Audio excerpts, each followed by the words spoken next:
So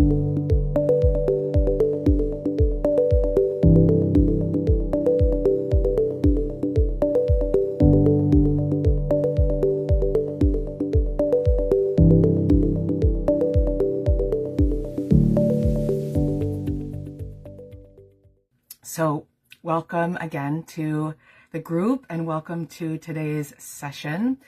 So this is my hot mess story. So it comes as a surprise to most people because I've hid it for so long from everyone, including myself, so much so that I'm even extremely nervous right now talking to you, more so than probably any other training session or practice or coaching session. There's a little shake even in my hands right now. So I want to today just tell you a little bit about how I got here, who I am, share a little bit about my crazy story. I know I'm not the only one that's gone through a lot of this stuff. And tell you a little bit about why I teach what I teach. So I'm a beach girl, right? Born and raised on Fire Island. It's a little barrier beach, those of you who aren't familiar, outside of New York City. And I had a pretty great childhood, family full of love and support and pretty good upbringing. I've always been really attracted to nature, especially because of living on a barrier beach. You get very in sync with what's going on in the universe when you live on the edge like that.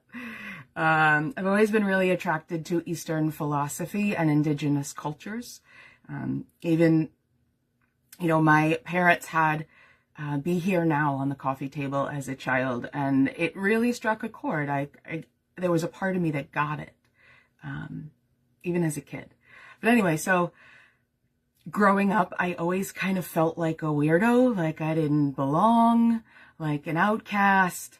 I was a straight A student, so I had some smarts, but I still had this really strong rebellious streak. So just because I had a good family and a good start and and intelligence and all of that, does not mean that I haven't been through some shit, right? We all come to the table with some junk, some more intense than others. So anyway, in this search for finding a place to belong, I found myself having a lot of different careers and traveling to a lot of different places. All over the country, outside of the country.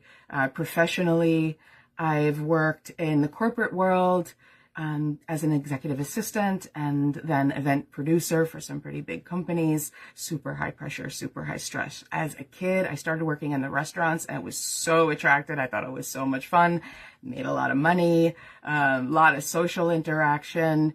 It was really great until it wasn't.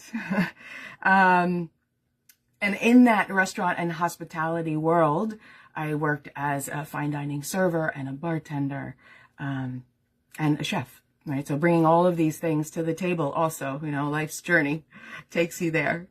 I also did like a 4-year stint in wine country, which no doubt added to the alcohol abuse that I have dealt with most of my life, but didn't create it, just enhanced it, I would say.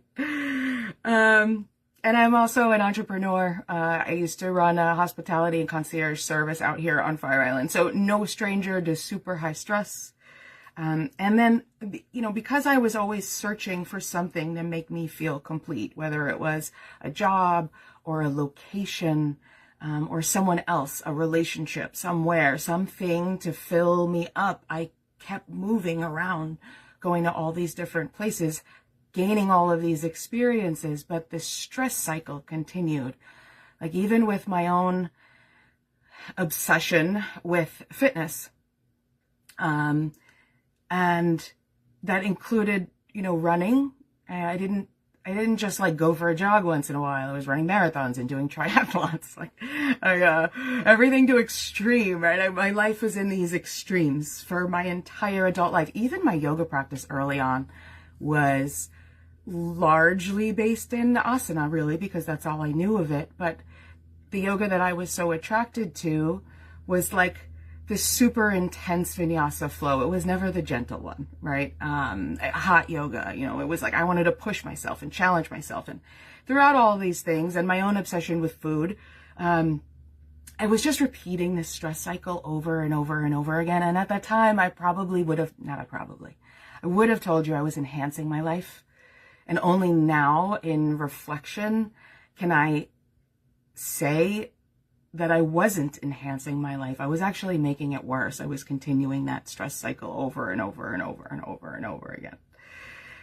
Just adding to those stress levels and self-sabotage and, you know, addiction to alcohol, you know, my own fitness routines. I had really unhealthy relationships with myself. I had an unhealthy relationship with work. I had an unhealthy relationship with fitness, men, sex, pretty much you name it, even food. You know, I wouldn't allow myself to eat certain things. You know, it's just this vicious cycle over and over and over again. So throughout all of that, I ended up feeling pretty broken down. By my mid-30s, I was definitely a hot mess, so to speak. I'm sure some of you can relate. We've all sort of been there in various degrees throughout our life. But I was really in a dark place, right? Like all of this compounding experience and circumstance that I'd been through. And, you know, I want to bring up one more thing that I had never actually admitted to publicly. I was sexually assaulted as a teenager, and no doubt that caused a very unhealthy relationship with myself, my own mindset, my own sexuality, my relationships with men throughout my life. So, you know, all of that compounding, right? I wasn't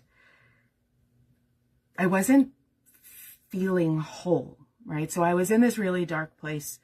I was dealing with depression and regular anxiety attacks. I've been going through repeated burnouts, and not the kind of burnout that you recover from quickly. The ones that last like for months or years.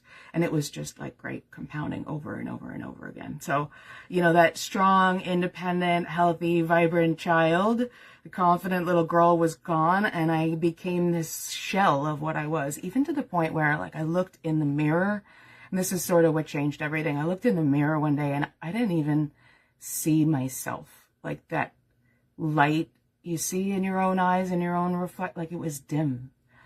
And so I knew something had to change, and I knew I was like too young. That was my rationale. I was like, I'm too young to feel this way. I shouldn't feel like this. This isn't right. So I was on this quest to, after one summer, I was just in such a bad place, and like I couldn't take it anymore, right? So I was thinking to myself, okay, how do I change this? And I was thinking back to all the times in my life where I was really happy, and they were all when I was in yoga school or deeply immersed in the practices of yoga. So I ended up in India, and I had never planned on going to India before. It just sort of happened. India found me, I think. Yeah, India found me.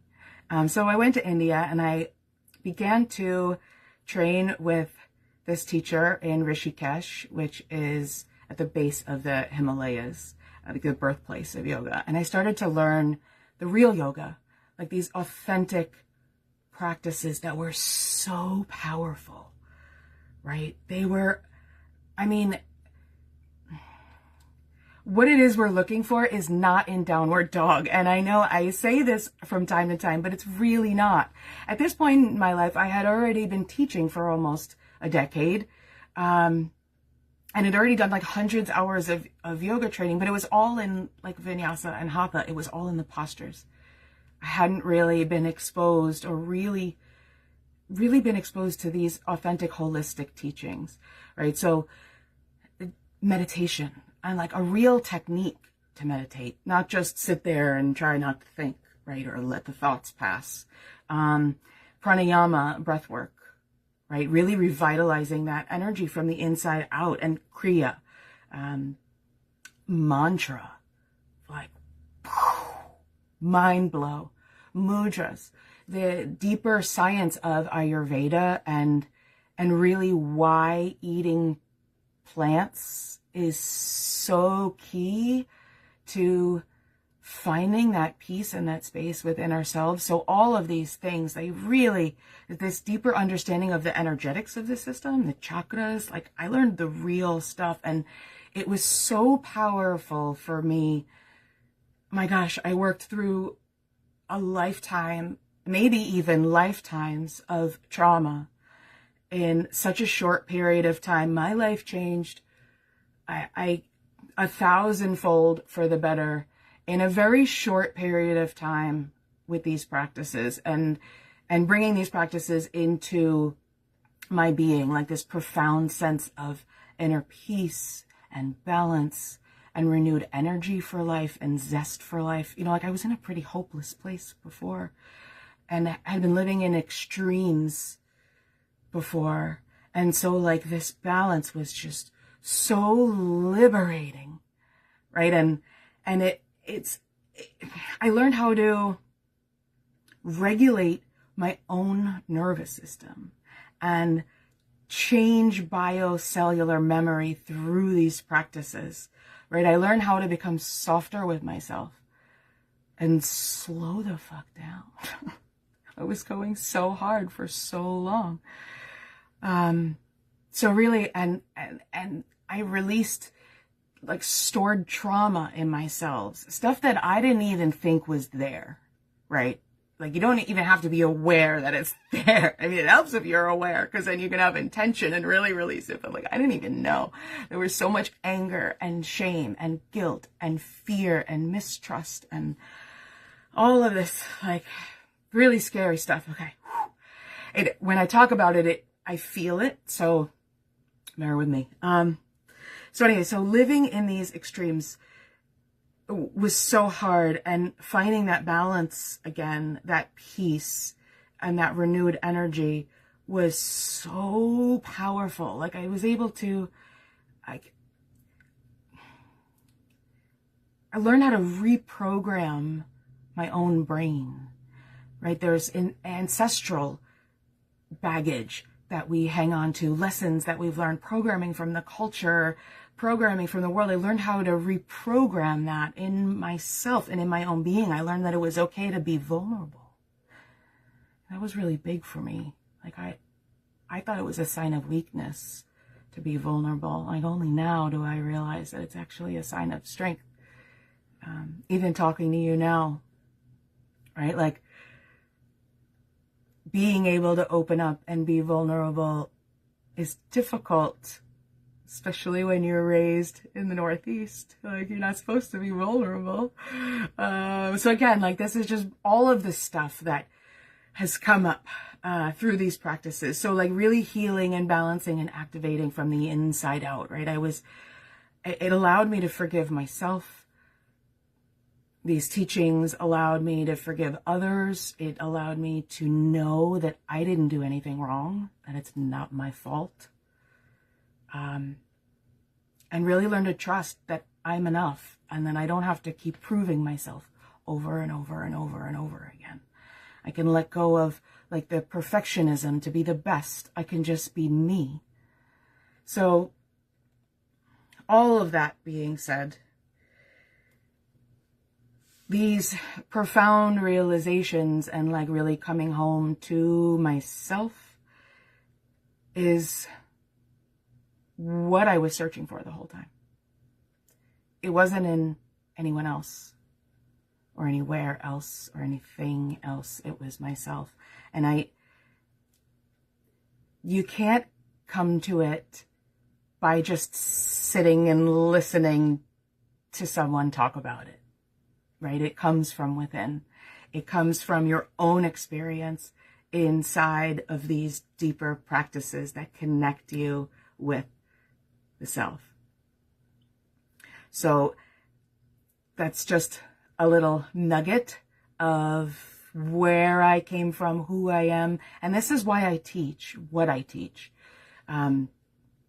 Because these practices and these holistic teachings of yoga have had such a profound effect on me. It's actually become a calling, like I have to share, because you don't have to suffer like I did, or for as long as I did, or for as intensely as I did, right? We can learn how to regulate our nervous systems. We can learn how to release that trauma in ourselves. We can learn how to accept where we are and who we are for what we are, and be worthy and enough in this moment.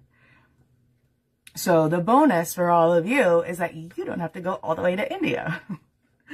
I brought it all back. So it's here for the taking, for the sharing, for the giving, for the enjoying.